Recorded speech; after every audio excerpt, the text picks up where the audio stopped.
Lady of the winds, heron of the plains, when you sway, your waist sings. Gesto de la oración o preludio del vuelo, en tu copa se vierten uno a uno los cielos. Gesture of prayer or prelude of wings, you are the cup into which the skies pour one by one.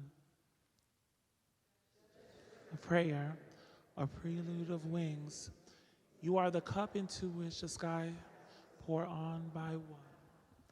Desde el país oscuro de los hombres he venido a mirarte de rodillas, alta, desnuda, única, poesía.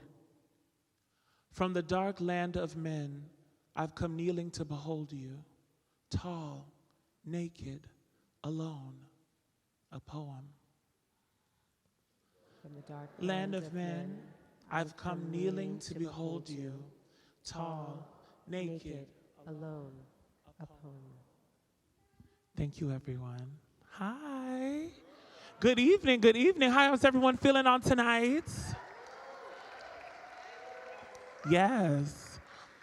My name is Qween Jean, and I am so deeply grateful and honored to be with you all tonight. Oh, okay, hi.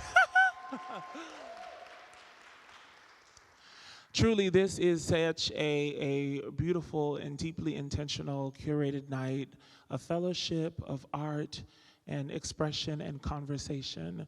So I just want to say, first off, thank you to everyone here for showing up and being present with us and participating in tonight's experience. We also wanted to show some love. We are in this beautiful, gorgeous sanctuary here at Judson Memorial Church. Yes, we could clap for Judson. And a deep, beautiful partnership with the Metropolitan Opera.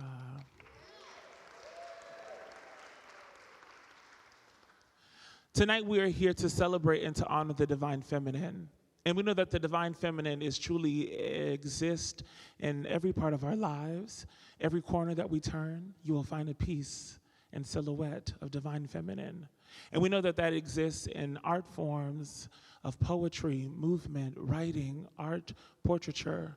It exists all there. And so tonight we will see different semblances of that and great curated conversations with esteemed artists and visual makers who are putting divine feminine forefront and celebrating that. So truly this is really remarkable that we could be here together. Yes. Tonight's invitation obviously is open to us all. This is a very loving and a fluid space, but most importantly, it's a respectful space. So tonight, if you have to get up, if you have to stretch, you may do so, but we ask that you are respectful to the artists and the collaborators that are here with their offerings. This space, obviously, we are going to share personal stories, and so we always ask that what is shared here stays here, but what is learned here can go. So we invite in that confidentiality, and also reflecting that the divine feminine truly is so miraculous. It is something that has existed throughout all time. And so also just to really reflect that how powerful it is to be in a sanctuary where we're actually accompanied by divine feminine saints. So I just also wanted to highlight them as well in this space. So we invite their spirit, we invite all their inflection and their love as we continue to make tonight something really remarkable. And before we begin, I just wanted to shake up the room a little bit. Is that okay? Can we shake the room up? Okay, let's shake it up. I would love for you to repeat after me. I believe in my power. I believe in my power. I believe in your power. I believe in our power. I believe in divine feminine power. I believe in divine feminine power. And I believe that we are love. I believe that we are love. Thank you, everyone. Look around. Look at all this love. It's undeniable.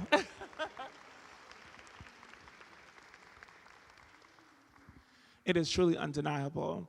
And so we wanted to also share a lot of what we're going to learn here tonight. Obviously the divine feminine is something that folks might not fully be aware, folks might not actually understand. And so we hope that tonight you'll be able to get a better sense of language, of the architecture of divine feminine, the true powerful landscape of it. It is so vast, it is intricate, and sometimes it'll even supersede what we think, right? What artists have, told us, or what society tells us divine feminine is, that it truly has the power to expand, to evolve. It is most certainly regenerative as well. And so it's not tied down to one facet, one imagination. It is a collective liberation movement that is divine feminine. And so for tonight, we will be obviously looking and celebrating at El Nino, a new opera. Yes. And the words in the poem that we just heard come from multiple sources and from Old Testament to the iconic Mexican poet Rosario Castellanos. We begin with 2 readings tonight from the poet Sheila Maldonado, and then we'll go straight into music by JOJO ABOT. Woo! Okay. So I would love for you all to please show some love. We're in this beautiful, gorgeous sanctuary for our incredible artist, Sheila Maldonado. Thank you.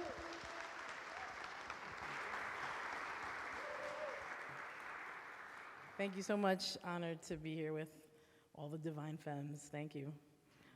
I'm here to represent the part of Rosario Castellanos' work that focuses on the overlooked and the indigenous of the Americas. She focused on many things, but that part especially has been of interest to me, looking up her stuff, and I'm just interested in that ancient and mysterious thing that she's thinking of that way, and defining the divine feminine through that. This is Silence Near an Ancient Stone, and a piece of hers, this is a translation by Maureen Ahern. Silence near an ancient stone. I'm sitting here with all my words intact, like a basket of green fruit. The fragments of 1,000 ancient and defeated gods seek and bind each other in my blood, straining to rebuild their statue. From their shattered mouths, a song struggles to rise to mine, an aroma of burnt resin, some gesture of mysterious carved stone. But I am oblivion, betrayal, the shell that did not hold an echo from even the smallest wave in the sea. I do not watch the submerged temples. I watch only the trees moving their vast shadows over the ruins, biting the passing wind with acid teeth. And the signs close beneath my eyes like a flower under the awkward fingers of the blind.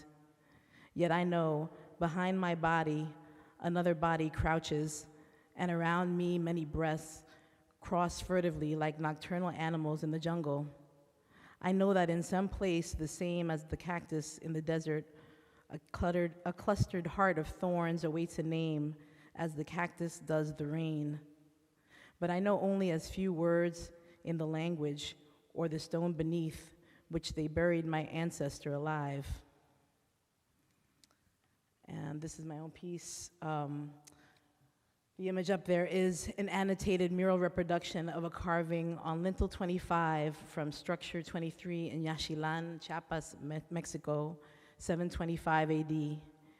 The original carving is by an unknown Maya artist nicknamed Cookie Cutter Master by scholars.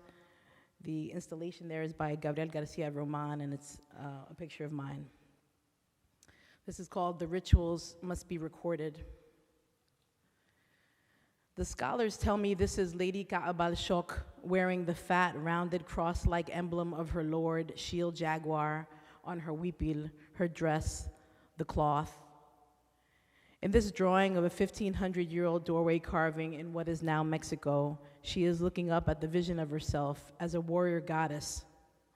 The goddess version of her emerges from the mouth of a snake, made from the smoke of her blood, let from her tongue with a rope, the bloody rope and a cloth burning in a bowl before her.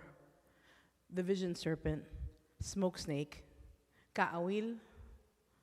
A scholar told me it is white-boned. What scholars tell you is subject to change. It is a ritual recorded upon the accession of Shield Jaguar to the throne. He is taking his place. The lady honors it with this vision right. The sculptor scribe honors it with this carving. The ritual must be recorded. We might never know its full meaning. I am mostly about the vision serpent because who wouldn't be? Look at it and its gaping maw. It has a double head. I used to think the warrior was part of the snake, but I wasn't looking well enough. The scholarship means looking closer and closer, re-seeing, getting a better version to work from, a sharper picture, a clearer drawing. I am here to get closer. How a vision is made, how an image is made, how writing is made from image, how a story is made from sight, how we've been telling this story for a long time. We've been doing this forever. How we were some of the first to do it. I say we because I think I'm these people on the wall, and I will believe I am their blood for as long as I bleed. My blood burning on a rope in the smoke, I see them as me. I'm on bent knee, bent neck, in my weepy, looking up at the warrior goddess version of me. I bow backward before the spear I brandish. I'm delirious from the blood leaving my tongue. Thank you.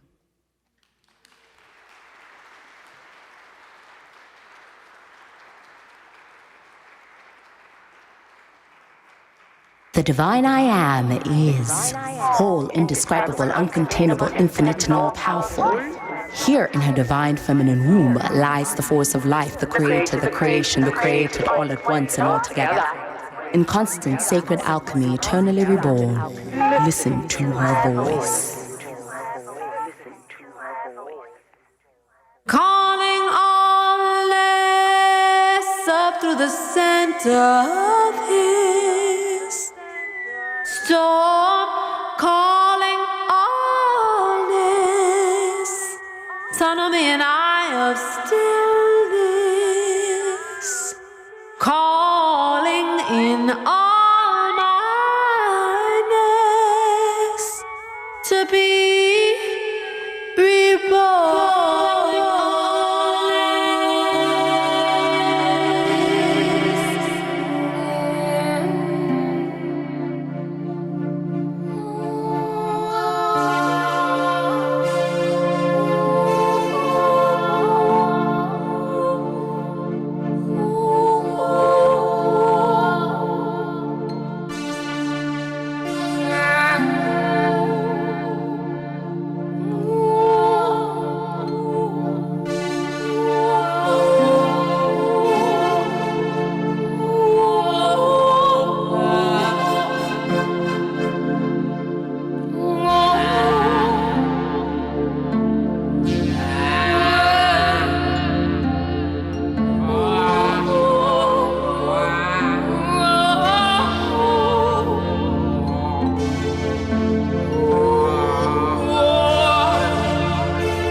Yes. Can we please give Sheila Maldonado and JoJo Abbott another round of applause, please? Truly incredible.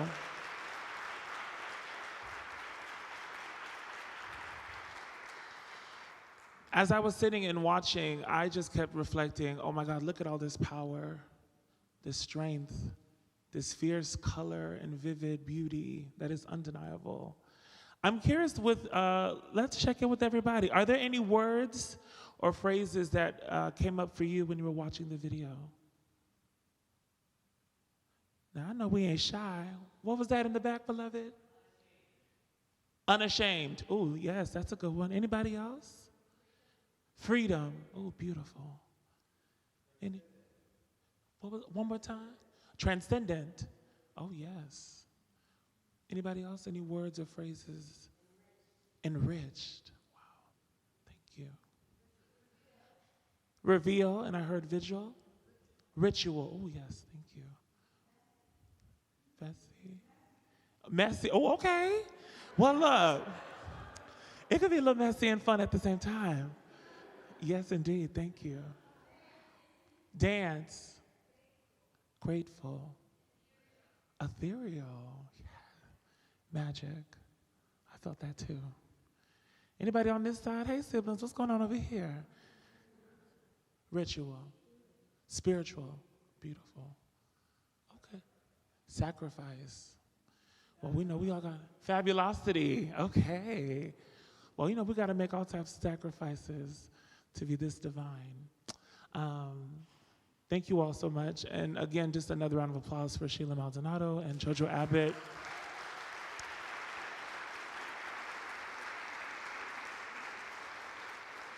We can definitely say that your work and your offerings have truly are affirmed in this space. So thank you both. At this time, I would actually love to invite our incredible esteemed artists up for a wonderful conversation.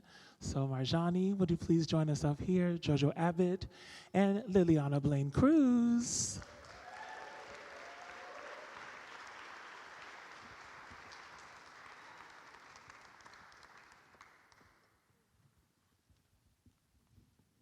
Hi, everyone. Hi, y'all look so resplendent and divine. My goodness, this is such a blessing. First off, I think we would just go into something really exciting. I would love if you all three would answer, what is the divine feminine for you? And I often think that, like, when people think about the divine feminine, you know, there could be inflections of spirituality, fortification, but how do you define divine feminine? Anyone wants to start? I mean, I feel like I just witnessed it. Yes. Literally, I think about, I don't know, there's something about lineage, right? And there's something about a connectedness to all that's come before. There's a connection, there's something that's so beautiful about the video is the connection to the land, right? She's carrying a flower. There's blood in the land, but that's also life force in the land. I think about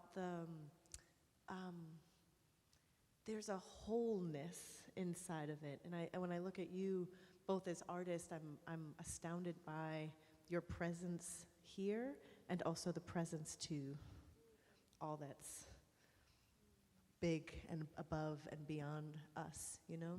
So that's what those are some things that come up for me. Thank you, Lileana. Incredible. JoJo, any offerings there? Well, okay, my chain said what? Yeah, okay, yes. I guess we'll start there. The divine feminine for me is liberation, freedom from any chokehold. And in this case, I guess it was my necklace. But, you know, I explored the divine feminine as a principle, as a practice, as a way of being, as a study, as an exploration. So I think of it as the ease, the flow, the possibility of repair before destruction. I think about it as harmony. I think about it as reconciliation. I think about it as a regenerative force.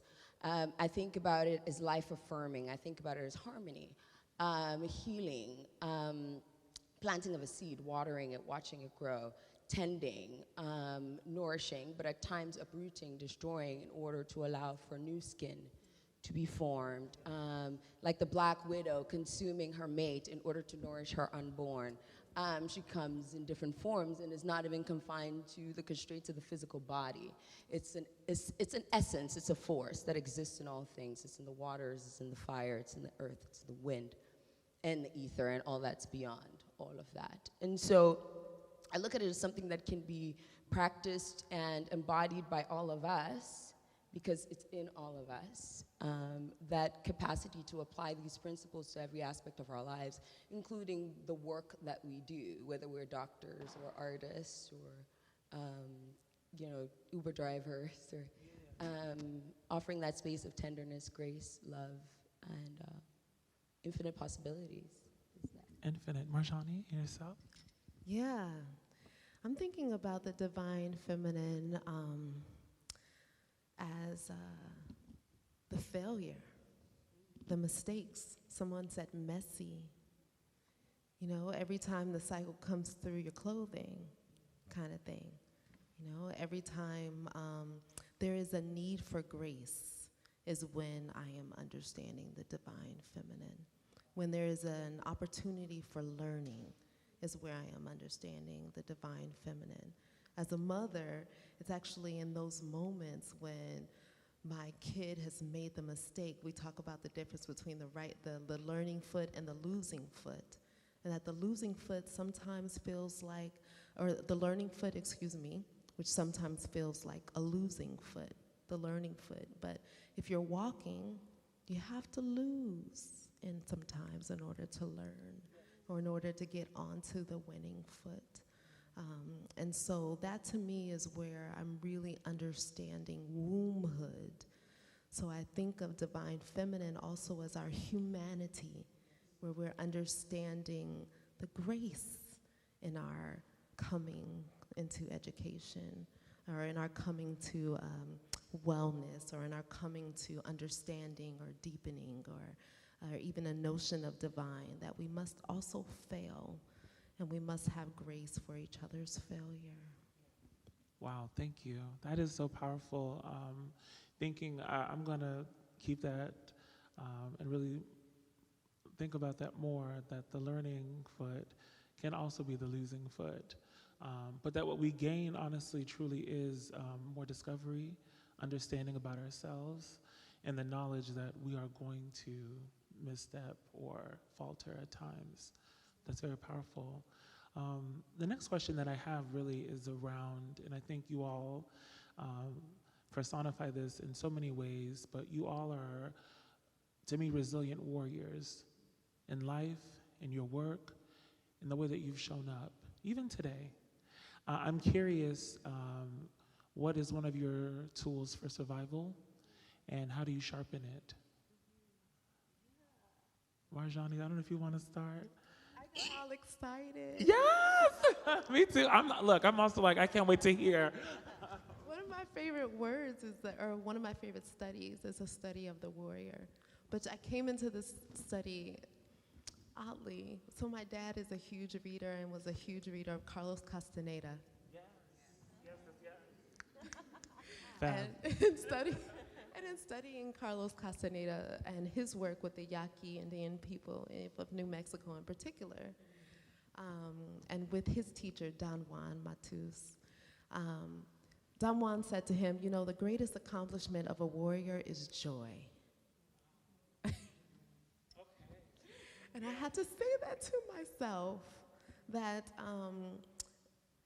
in understanding, in I would say the gift of grace for myself is actually working for my joy on a day-to-day. Yeah. It's from day to day. Like not. Yes. Like not dwelling in the failure, but actually getting on the winning foot. you know, but actually continuing.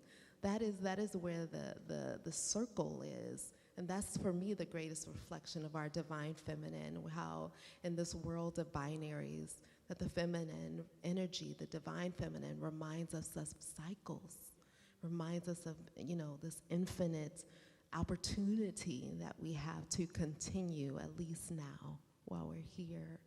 And so warriorship is that memory and that commitment to joy. Thank you, Marjani. Ooh, commitment to joy. It's a very powerful tool. JoJo? I guess as you say that, I know a friend of mine, Marcella, we were having a conversation earlier about having to be warriors and how that even feels like something we don't want to be at times. And so as you're saying that, I think about it as, why should I even have to be at war for my joy? Right. Okay. Why can't joy be my birthright? Now that's a question. Why can't joy be my birthright? Ashe. You know, the idea that we have to labor and battle, and especially now the word war, and we've spent so many years warring towards some goal,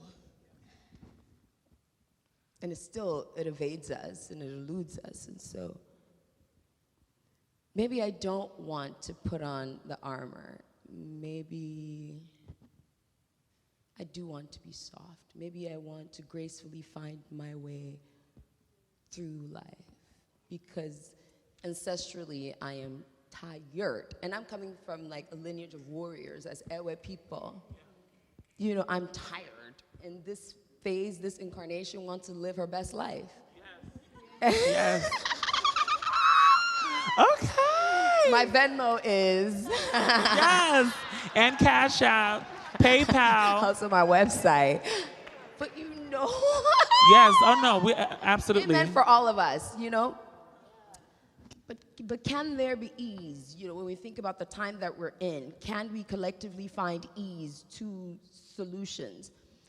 Can there be an absence of warring to get to our solutions? Because we're seeing where warring as a way to find resolve is not working, because it's within the masculine rigidity and is not allowing for the divine feminine to flow through in harmonious and life-affirming ways. So the warring creates duality, it creates an opposing force. And then you have to think equal or more force. It has to generate energy to oppose something, to destroy something, when that energy could be used towards actually generating life. And so you think about it that way and you're like, I have better shit to do with my energy. Yes. Come on. I could attract this joy, I could Yes. attract this goodness, and I don't have to put on my armor and pick up my sword.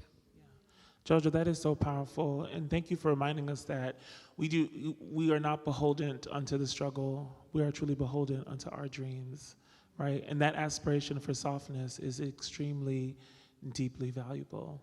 It's part of the healing that we deserve, you know? Collectively we deserve that. Thank you. Lileana, what? Oh my God, I can't wait. I'm over here just like, I need to, First of all, it's really cold over here, so I'm gonna get up and get warm. Hi! Yes. Hi! The AC is keeping us. It's conning. It's conning. Woo! Okay. You know, how do I survive? I hang out with folks like these. Everybody out here. I mean, I think that it's funny because Esperanza Spalding is in your video, and when I was in a moment of struggle, she was like, you know, you can ask for help, right? You can ask for help, right? And I think that that's something that I've learned to embrace more, you know, which is to see our capacity to, in our collective holding of each other, collective caring and collective tenderness, the weight becomes less heavy, you know? And that's where, like, I don't know, I feel the joy, I feel the strength when there is this collective intention of love, because sometimes we don't always have the capacity, right? But we try, and in the trying, we feel lifted, you know? I'm curious for you, Qween Jean. How are you surviving? What are you doing? How are you thriving? What is the tool that okay, you because you're in your are thriving era. I must have rehearsed my life 1,000 times around this very question. Honestly, I don't think it's a secret. My tool for survival truly is my community. I have seen the way that community has shown up and galvanized. And to me, they have become my sword and my shield. And the reality is we end up having to war with the outside forces, sometimes with the people within our community, the people that we are born into. And sometimes we have to war with ourselves because we know that there are things that are unsettled, unfinished. And so we are warring to not only get to the truth, right? Because we are natural truth seekers, but then we also have to be honest that some of these resolutions may not even happen within our fight. And so to answer the question more succinctly, yeah, my family has become my tool for survival. They are the people that I lean on. They're the people that hold me up, that I confide in, that I can be soft around. Oftentimes I feel like as people that are warriors or have to step up in order to lead or to create or to show a new vision, right? Sometimes the leadership, can vary, but you end up having to show or to demonstrate that there's a new possibility. And so I find that my family has been the strongest tool that I have to keep me grounded and to remind me that at the end of the day, we are the people, we are our community, we are the very people that we serve, and we are the ones that will always protect us. Because we may not even have to explain what it is that is ailing, but I can look at my sister, my sibling, and I can say, where does it hurt today? And being able to have that is truly a blessing. In a moment where there is so much tension, there's unfurling war, and there doesn't really seem to be a compromise. There doesn't really seem to be a pathway towards restitution, towards reconciliation. It feels so far away from us. And so to me, family has served as my tool for survival, mentally for sure. Thank you for that question. JoJo, I wanted to... JoJo Abbott. JoJo Abbott, thank you, beloved. Okay, yeah. JoJo Abbott, beloved. As we were bearing witness to your powerful offering, it's just so present how the elements, Mother Nature is so present in your work. I'm very curious what your process is as you think about the elements, as you think about shapes. What is your process when you begin to create? Well, I'm going to try to say this in the least Los Angeles way possible. Okay, come on. Because now I live in LA. So I believe that a lot of the work that I create is sourced from divine vision. Not to say I'm closer to God than anyone else, but that I attempt to listen. And so when I get to a space, when I'm directed to show up, the work is complete. It's actually done before I show up. And the main pillar of my practice is faith and listening. And I don't really know what the end product will be because there's so much to making a film and also to composing music, right? So many things can happen, there's so many variables. But the trusting that the resonance, the frequency that needs to come through will come through, right? And it might not sound necessarily familiar to the new ear, but it will, or the new mind, but it will connect with the old mind and the original spirit within the listener. And so when I lean into that act of faith and I show up as an act of service to whatever is being channeled, then it can be potent and it can reach people in that language of potency, rather than me trying to funnel it through a certain, whole, if you will. And so I show up to be of service, and I show up seeking excellence over perfection. And I show up looking to be authentic, to honor the land, to honor ancestry, to honor spirit's flow, to honor the embodiment of harmony, power, and beauty, because I really think we deserve all of those things. Absolutely. Thank you so much, JOJO ABOT. Thank you, beloved. Lileana Blain-Cruz. For some of you who may not know, but I hope y'all do know, Lileana will be directing El Nino at the Metropolitan Opera. And you open very soon. We're so excited. But I wanted to ask you, I guess first, what does El Nino mean to you? And how has that helped shape your work, your direction, your vision as you embark upon this new project? What is El Nino? So I'm gonna get up again. Yes, because it is, okay. We have to shake it. El Nino is the nativity story, but the nativity story told through the perspective of Mary. And Mary is the womb bearer, as Marjani likes to say, who is holding the child that is the future of the world. I have to get closer to you because I can't actually see you because of the lights. Hi, okay, everybody. yes, I got a microphone. Yeah, absolutely. Basically, Mary is having this child. She got visited by an angel that said, hey, so God's coming. You're going to carry God's baby. And she's like, wait, what? And they were like, don't worry about it. And then she was like, cool. And then she was like, okay, I'm going to guess that's cool. So how's this going to happen? They were like, don't worry about it. There's like a spirit that's going to come through you. And she's like, cool. And then they call it the ecstasy, right? She has that moment. And then Joseph comes home, and Joseph is like, hey, what? And she's like, so, yeah, I'm holding the child of God. And Joseph is mad because he's like, we have not had sex, so there's no way that this child is mine. And so then Joseph falls asleep. This is all in the opera, by the way. It's told through various poems and poetry and texts from the Bible. My mom is looking at me like, girl, Catholicism. Okay, so then after Joseph is like, what is happening? The angel visits Joseph in a dream, and the angel is like, listen, you need to listen to this woman who has been visited by spirit, and you also need to flee because this king is intimidated by this new human that's coming into the world. And so they do, and they flee, and Joseph works with Mary to find a place to birth this child. In the second act, yes. You're like, I didn't ask for all this narration. No, come on, no, we need it. Then, in the second yes, act, we need it. In the second act, sorry, I'm hyper. There's such good energy. Yes.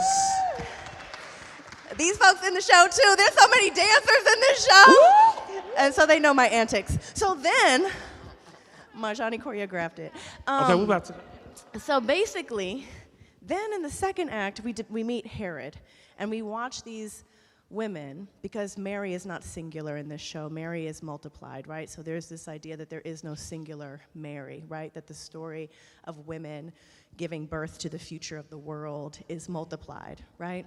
And we have that experience over and over and over again. The children, now that I'm gonna be like, every mother, children are future. Okay, so Teach then, them well and let them lead the way. Show them all the beauty they possess. So now they need to flee. Thank you. So then they need to flee. And then we get into Herod territory. And Herod is terrifying because at any, you know, we just talked about warring, somebody who is afraid of losing his power. He then says to kill any child under the age of 12. And then he proceeds to slaughter the innocents, right? Yep, it's my mom's cell phone, guys. We love you, Mom. Yep. So then, I'm so sorry. This is 15 minutes that I am just taking over for a comedy show. I'm so sorry. No, we love. So then, no, this is perfect. Perfect. So then, we have the slaughter of the innocents. And that's where it feels like, again, like this seemingly biblical story feels very present, right? Where we are literally watching people migrating to find safety for their future and are being met with violence, being met with a lack of vision of their humanity. And we're seeing that happen around the world, where innocents are being murdered. And that, I think, is at the core of the piece, and at the end of the piece, that is the question that's left with us, which is what is our capacity to envision what our future is? Where is our capacity to have the same grace and the same generosity and love and tenderness in the face of adversity that someone like Mary, someone like woman, is capable of giving? So that's what El Nino is for me, you know, the story of women. Thank you. Oh, yes. Oh, my gosh. Okay. Thank you, beloved. Girl, you done dropped your ear. Oh, come on. See, now that's a good eye. Okay. Ancestors. Marjani Forté-Saunders, my love, who is the incredible choreographer of El Nino. We can show a little bit more love. Okay, yes. Look at the divine magic. That is ancestral anointment. Oh my God, ancestral anointment. Marjani, beautiful human. We are so excited. We're actually about to see some of your work. We have a special treat. We're gonna participate later in a little movement. And I wanted to ask you, how does the divine feminine show up in your work? Is it something that is felt? How do you interpret it and then weave it into your work? Lately, it's funny what you were saying about warrior, because I'm like 100%. I'm so, I am in love with contradictions lately. And I love everything that you say. I agree completely. I don't want to be at war. But lately, I'm looking at warriorship for joy as this notion of being like clouds and water, which was a concept that I would come into when I hopped on stage. Check it out. Check out how deep this is. I hopped on stage with Urban Bushwoman in the dance of resistance. That was the dance. Wow. And I blew out my knee. And I tore my ACL. Went like this. Oh my God. Okay. Like that, right? And I told the dancers earlier, and I walked off like a bad bitch. I was like, yeah, okay. Can't nobody stop me. Can't nobody stop Marjani. Okay, what? But the thing was, then I spent about 9 months studying, trying to figure out, because there was a lot undergirding that whole experience. And part of that study was a study of Zen Buddhism. And I was just looking for ways to understand my circumstance. And I also have been approaching my work so much like a conjurer. You know what I mean? Like my work in dance has all been about my spiritual wellness. And so then I would come to understand this approach to a lifestyle that was through Zen Buddhism, that was about being like clouds and water, which for me would be would require a kind of warriorship, which is about strategy and clarity. Not clarity that gets fixed in the way that Don Juan Matus talks about, but clarity that gives me flexibility. Wow. That clarity that gives me an ability to move, an ability. That's the divine feminine. That's right. You Absolutely. are different. You're right. You don't resist. That's you flow right. with. Yes. That's right. You co-create. You're in alchemy. You co-create so alchemy. You know what I mean? I'm not Yes. saying don't war, sis. No, do no, what you gotta literally. do. No, it's not the no, path of least JoJo Evans resistance. said- And there's all of the, and it's a, Yes, you know, and it's everything that you said. It's also everything that you also said. Yeah. You know what I'm saying? Yes, that I was like, hell yeah, I don't want to be at war either. You know what I mean? You be like a snake, you know, you move different. That's right. You know what I'm saying? Like learn how to scurry, learn how to. Yeah, you can be your tiger element, you can be your lion element, you can also be a snake, you can be a dove. That's right. That's right. So in terms of my work, the question, that's where my work is these days. That's how the divine feminine is showing up in my work. I'm super interested in what you're gonna see today. I'm super interested in this, what I'm calling like this float technology. Wow. Like how can I be? You see my shit is all sickled and everything? Yeah. Yeah. You know what I mean? Like, I'm super interested in So I'm just loving like, this wide pussy power energy. That's right. Absolutely. Yes. Yes. We support. I'm Down. loving it. You're just like fucking the that's world what- in the best way yeah, possible. because it's also, you know, I gotta I widen love my it, the sit bones womb, to the feel confident sensuality. sometimes. You know, there's so much power in here. I gotta like make my shit feel wide. Yes! Minute. Occupy. It's active. With That's power, with love. You know what I'm saying? So I think you stupid, yeah. It's so good. But yeah, I think that's I'm sorry. I think that's how I'm really interested in exploring choreographic practice right now. And that's how my divine feminine is showing up and being like clouds of water. Wow. Yeah. Yeah, we can give that a round of applause. Clouds of water. Okay, so I have to ask the real question. I'm so curious. What is the process collaborating with the powerful icon deity, Lileana Blain-Cruz? What has that been like for you? Wow, you see her? Yeah, we do. She's wild. She's wild. So, no, but Lileana is also, she's one of the most compassionate, brightest lights I have ever encountered. She is so kind. And that to me is the cloud and water, because here's the way time works. It's extremely linear, like a sword. You understand? It's very cutting. And in the constraints of time, which is often the case in the theater world, but especially in a theater world where there's a lot of money at work, you following me? Time is like a ruler, and that shit is sharp. But Lileana is graceful.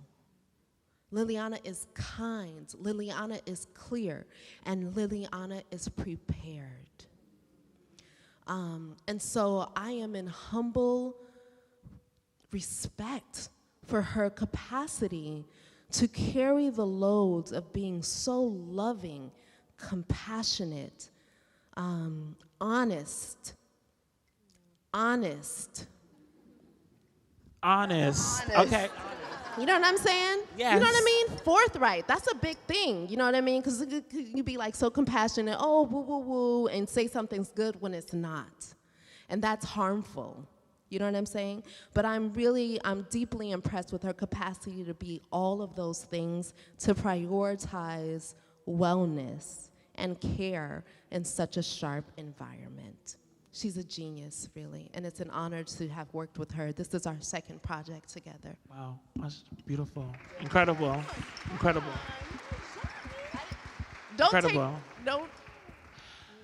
We still haven't called JOJO ABOT, as an artist and a healer, your work is healing, truly. Do you find that you ever, for inspiration and for your methodology, can you share about what that process looks like for you? I come from an understanding that art is in honor of the divine. Art is temple building. So you create beauty, you create elements around you that bring a sense of connectedness to your community, to your spirit, to the divine. And so when you look at it from that perspective, it's an act of service, not so much a commodification of a gift. And so I approach my process in that way. I'm oftentimes thinking about what is the message, what is the purpose, and how can the medium and the discipline serve that? And if the message is to empower my community or bring about resolution in really difficult times of duality and separation, right? Tapping into that divine feminine principle of repair.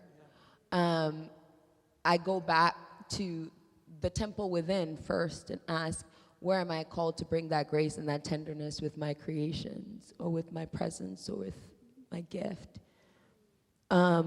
And with listening, deep listening, I am often directed in ways that I can share some form of medicine, whether small or big. And I think sometimes as artists, we can also be quick to prescribe a solution, but our job is to really listen and ask people what they need. And I think a younger version of me would say, if you understand my art, great. If you don't, you're just not cool enough. But as you get older, and as someone who's carrying a message of purpose and intention that you want people to really understand because it's necessary for our collective love and our collective togetherness, you become more focused on making sure that the message is not only heard but understood. And that the message is inviting, right? That it actually penetrates the soul. And that level of intentionality requires a certain level of humility in the process that allows for you to really submit yourself to that response, to what's really necessary versus what you think is necessary. To carry medicine requires a lot of humility, a lot of humility, a lot of humility. And thank you for carrying it and being such a shepherd and phenomenal artisan. Thank you. We all have that within us too, right? Yeah. The womb is constantly active. But not a lot of us creating can hear it, you know, and then form it into something even bigger than we imagined. And I think that's what we all just witnessed, is that legacy that you're creating. Thank you. Yeah. Lileana, my question to you is, I often think that storytelling truly is one of the main pillars in the technology of Blackness. And as a director, can you share with us maybe some of your technology in directing and how you've applied some of those, your strategies into directing opera and El Nino particularly? And you gave us a really powerful glimpse about your process, but yeah. I mean, it's so, whew, I feel very moved. Thank you! Oh, yeah! You know it was coming. Yeah. I feel, friends, no, it's funny that you say, it's funny that you called me out on what I was about to do, because spirit moves, right? Yes, come and on there's out. something about how it moves through you that gets you up and gets you excited. And my parents know that when I would get excited, I would just run around and be free. And then my mom was like, "You do this in public?" And I'm like, "Yes. Yes, I do," because that is a form of like freedom, right? And I look at artists like you. First of all, let's give it up for this style on this stage. My God, I do think Black beauty, right? Beauty that exists on the Black body is powerful, right? And the way you all comport yourselves is in some ways a manifestation of that beauty and that power. And in some ways, by being so authentically in yourself, you give other folks permission to see the parts of them that maybe they shut down. You know what I mean? They make more polite in order to live in a culture or society that doesn't allow them to express the fullest of themselves. I do feel very grateful to be an artist, to feel free for that expression, and I appreciate other artists that encourage that expression in everyone, you know? Like there's an invitation that there is artists in all of us here. Do we give ourselves permission to create, you know? And I think part of the ethos of my rehearsal room that feels so important is that everybody who comes into that room, everybody who's nailing a piece of metal into a piece of wood to hold a stage secure is part of that art-making process. And I want everybody to feel empowered to be their most authentic and fullest self, because that is then what allows spirit to move through all of us, because we are all connected. That is one of the benefits of being in live performance together. It's so rare. I mean, beyond the fact of churches. We used to go to church. I don't go to church anymore. Sorry, Mom. She doesn't care. I think you're definitely preaching right now. Up in church, okay? Hallelujah. No, but this is a church, and I think sometimes it is. It's literally church. And Bell Hooks is looking at me like, girl, relax. But essentially, there's I think that desire to feel Black liberation on a massive scale is powerful, because when we see ourselves in our fullest beauty being celebrated at the temple of operatic form, then we are celebrating the history of our power that has existed forever, you know, but getting uplifted in this moment in time where maybe we need it, you know? So that's what I've been thinking about, and that's what's important to me, like in thinking about El Nino, is giving us a vision that includes our lushness, our power, even in the midst of trying and difficult circumstances, because there's multiplicities in our existence, and that's what feels important to me in expressing. Thank you. Yeah. Oh my gosh. Lileana Blain-Cruz. So I know we're about to leave here and get our tickets immediately, okay?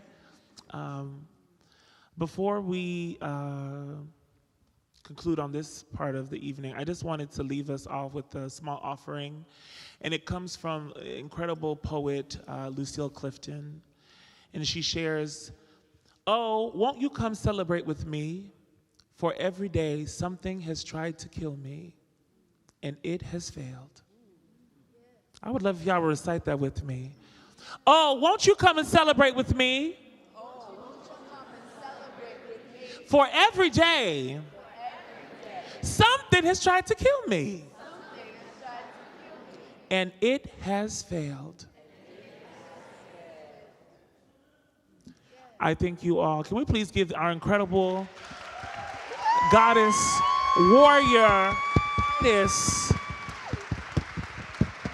creators of love, a round of applause. Thank you, thank you, thank you. Let's give it up for Qween Jean! I love you. Yeah! Love you. Love you. Giving us some legs, honey. Yes. Well, Yes. Some legs, honey. Later. Can I interrupt 1 second? But let's also give it up for my mom. Come on, yeah! I'm sorry. Also, Melanie. Absolutely. Melanie. Oh, Melanie. Melanie. Hey, Melanie. Yeah. Okay, Melanie, we love you.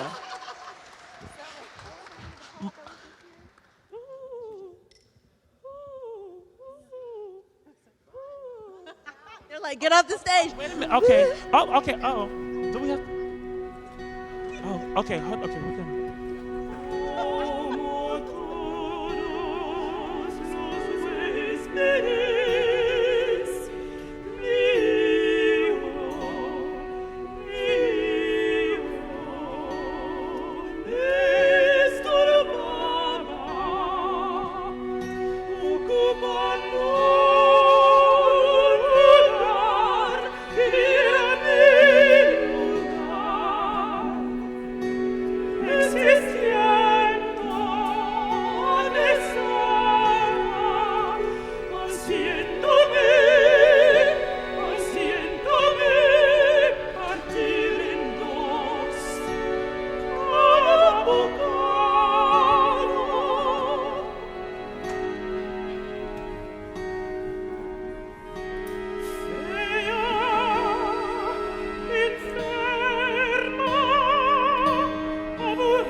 Yes. Okay. So it's very clear. Lileana Blain-Cruz and her incredible team will be bringing Divine Feminine to the Metropolitan Opera in El Nino. Yes. Love you. Absolutely wonderful. Thank you. So we will now transition, and we will bring two incredible poets to share some beautiful offerings with us. And they are Rosebud Venioni and Celeste Mendoza. Thank you. Thank you.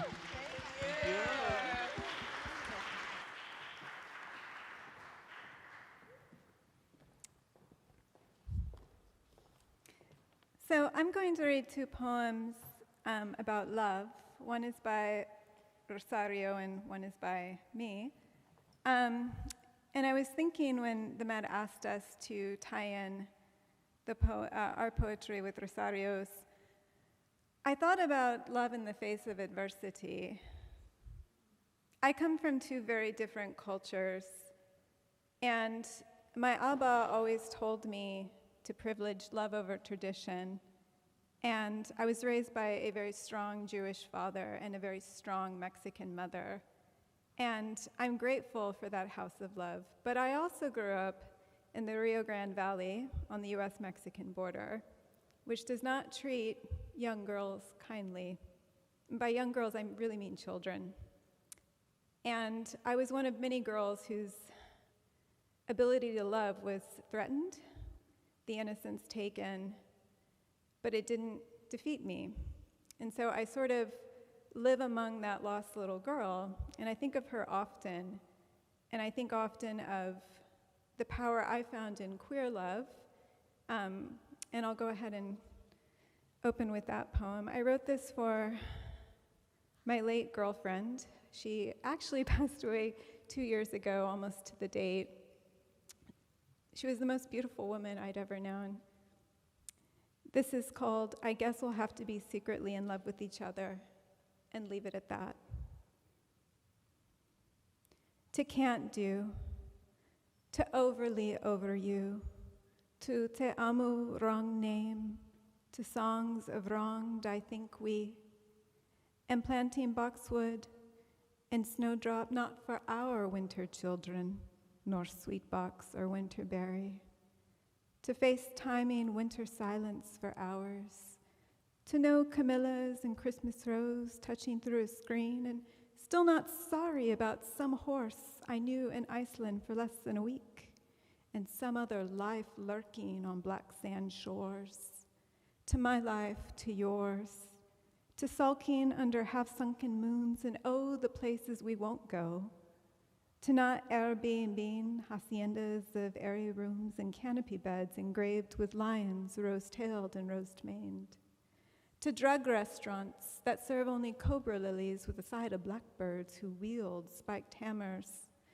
a kind of punishment for that horse I still long for, to splinters and spitting the names I'll never curse you in kitchen inferno when burning certain animals without remorse, to your most exquisite stews and fermented cabbage jars I won't break, rushing to catch a broken down train, to that first trail we missed, to falling off an eroded hoofprint, to the city you saved by sticking a scorched trainer in sliding door, and what's so wrong with hell anyway, to happiness as a betrayal of what is happening to people we love and to people not just waiting around to die, to love as resistance, but not always the way back to I can't I? To you crashing into the bathroom and fishing me out of the sink and carrying me in your arms like that scene in The Bodyguard. Only the song I sing has no queen, has no eyes or dreams. There is only dim and dog-eared Kaddish. To forgiving me for all the plums I'd most certainly devour. To the platypus and Fisher King. To breaking in case of emergency. To reading Adonis in a crowded bar while television signal flares amid a canopy of crows. To having hope in our pop-up wit of the world, its edges sour and peeling. To never really having left which is why I'm still busted stars and throwing elbows. To the hours we made horses between nightfall and war, to should go home, to leaving it the longest way of derailed horse cry and amaranthine bones. So I'll read Rosario's poem, which is, thank you. And if you're interested, that poem actually closes out my book, Turn Around Bright Eyes. Okay, I'll stop, sorry. I just figured since you were, okay. So this is called Love, and I'll read it in English. Okay. Only voice, skin, the polished surface of things. Enough. The ear does not want more, for its hollow may overflow, and the hand can no longer reach very far to touch. Absent-minded, it slides, caressing, and slowly knows the contour. It retires satisfied without noticing the futile howl of a heart in captivity, nor the congealing impetus of the blood which assaults the bubbling floodgate, nor the forever blind knot of a sob. He who leaves carries his memory, his way of being a river, of being air, of being farewell and never, until one day another stops him, delays him, and reduces him to voice, skin, to a surface offered, surrendered, while inside himself the hidden solitude waits and trembles. Thank you.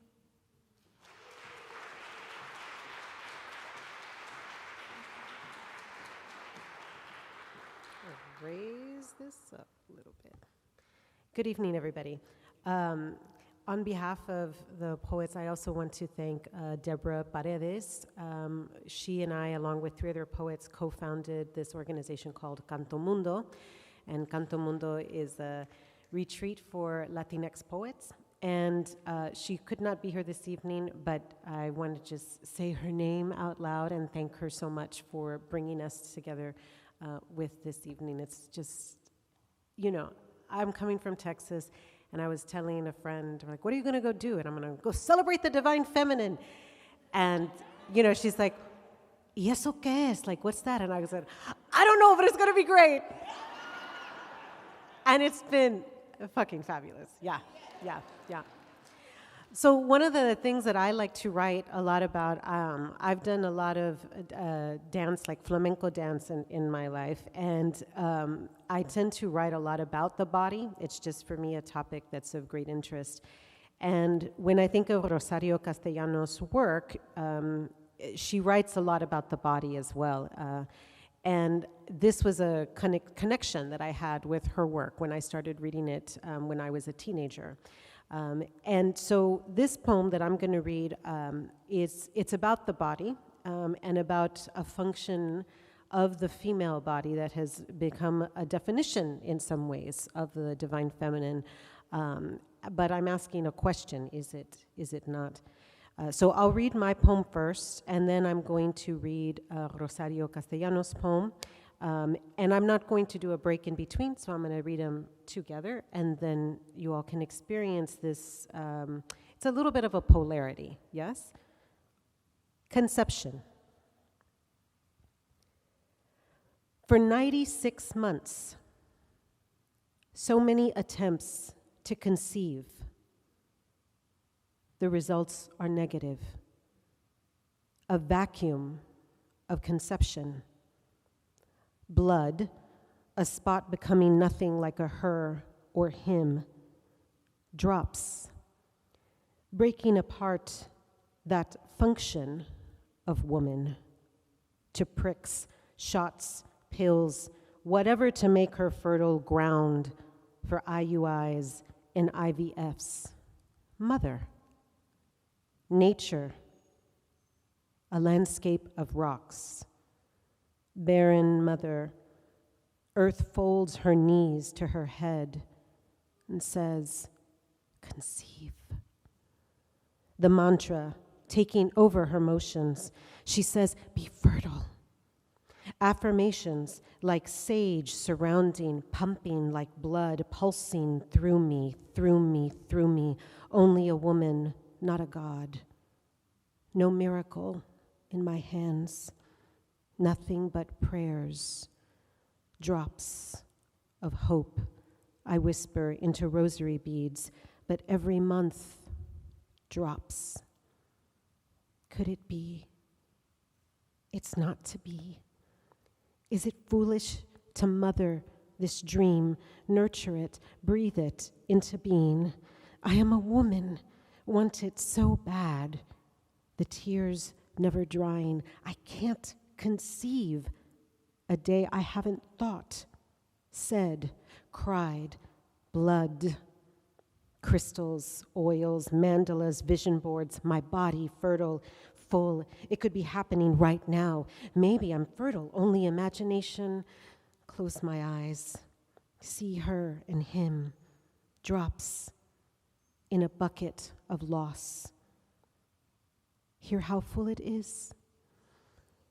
So much blood and questions. Did I wait too long? Could I have been a mother earlier? Will my eggs be healthy? Am I? Can I conceive? Isn't this all part of? Can it just be part of? Is this my mother's voice? When did obsession become me? I am a woman who's full of questions that ache. Am I fertile with the futility of negative cannot conceive? Have you tried, or maybe did you hear drops of conversation? It's taking them so long. The mothers must be so angry. No grandchildren, no extending blood line. The name stops here. Every month, blood comes to me, lamenting that it must fall. Woman, why can't you just do your job? And yet, Mother Earth runs around and through us, fertile. See the water fall, cascade, though those seeds drop and become trees, thoughts, all which I now conceive. Fertile lullabies me to sleep as the blood dries and a fact takes root inside of me. I am still a woman, even if I may never hear the word mother.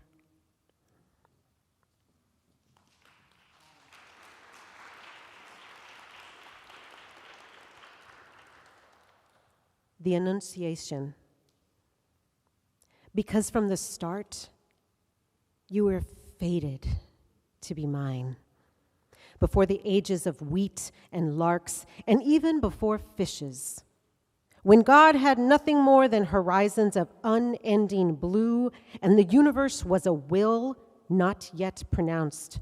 When everything lay in the divine lap, confused and intertwined, you and I, they're complete together. But then came the punishment of clay. It took me in its fingers, tore me from that absolute and ancient fullness. It shaped my hips and shoulders, inflamed me with unceasing wakefulness, and denied me oblivion. I knew that you were there, asleep among all things, and I breathed the air, hoping to find you, and drank from fountains as if to drink you in. Deprived of your sweet weight on my chest, nameless so long as you did not descend, I languished in exile, forlorn. I was like an empty jug, nostalgic for generous wines and sonorous, ineffable water. I resembled a mute zither. I couldn't even die like one who falls with the loose muscles of brusque renunciation. I was whipped by the fierce certainty of your absence, just ahead, seeking your footprints or your sign. I couldn't die because I was still waiting. Because from the start, you were fated to be mine. My solitude was a somber passage, an impetus of inconsolable fever. because you were to come and break my bones. And when God gave me them, their form he thought to make them less than your strength, docile my waist to the roundness of your touch, and to your virgin ears my voice, disciplined in intangible syllables of foam. Because you were to break my bones at your arrival break. And here you are, among contradictory angels. You approach, pouring yourself like gentle music, like a glassful of unguents and aromas. You praise my humility. Your gaze, benevolent, turns my wound to fiery splendors. And now you draw near me and find me surrounded by prayers, as if by leaping flames. Por humilde me exaltas, tu mirada benévola transforma mis llagas en ardientes esplendores. He aquí que te acercas y me encuentras rodenda de plegarias como de hogueras altas. Thank you.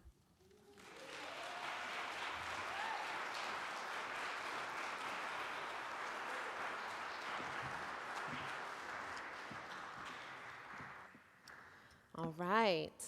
That was so beautiful. Thank you.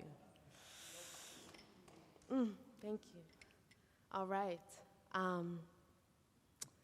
Now I am going to read the text that underscores the dance passage from El Nino that we are about to see. But I'd like to invite you to join me. Will you?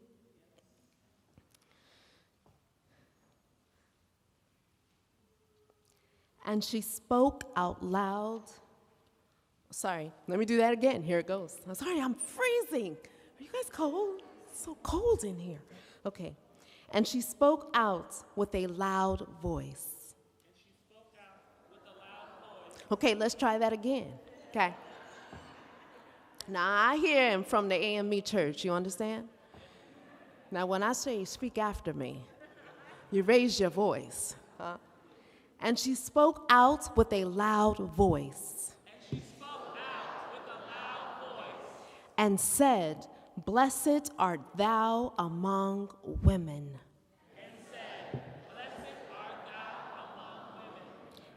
And blessed is the fruit of thy womb. Ladies and gentlemen, family, kinfolk, all you beautiful people, we are about to present The Babe Leaped in Her Womb with music by John Adams. Please welcome the Met Dancers.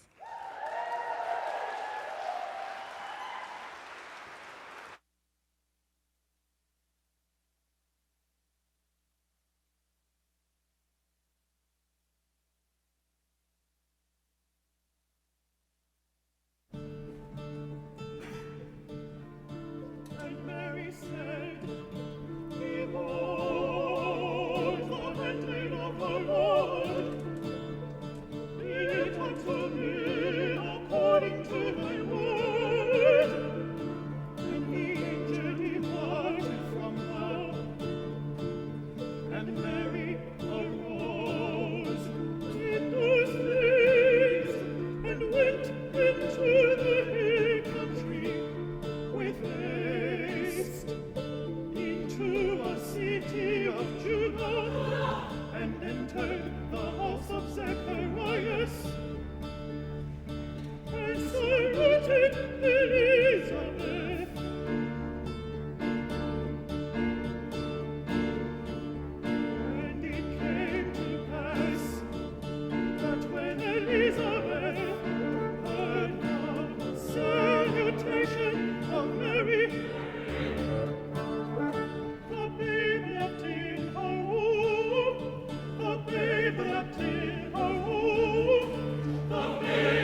Can we please give the Met dancers and performers another round of applause? Thank you, siblings. Incredible. Truly incredible.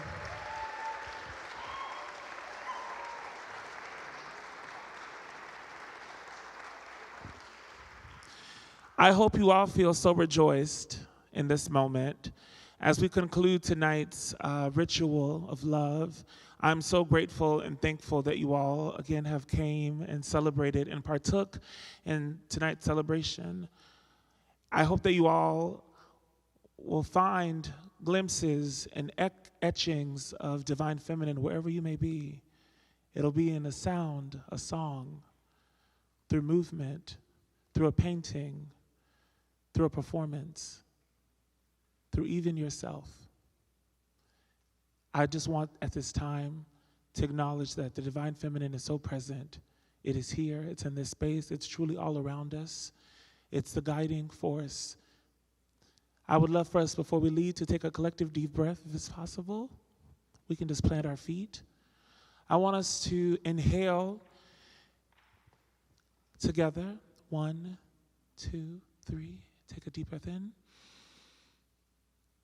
And then we're going to breathe out hope and love and freedom. Breathe out.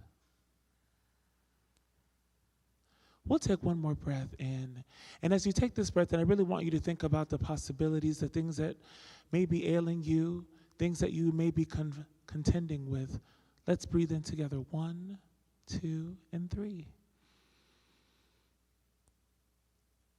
And then as we release all that pain, release all that negative energy. 3. We are made and created with love and with divine opportunity and divine purpose. And it has been such a divine night to share space with you all. And at this moment, I'd love to invite all of our collaborators up for a company bow. Please.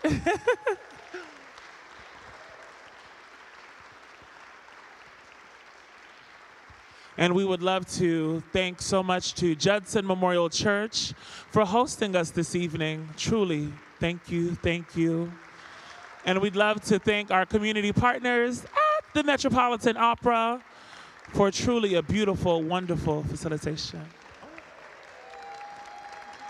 Are we all mad? Is this everybody? Oh!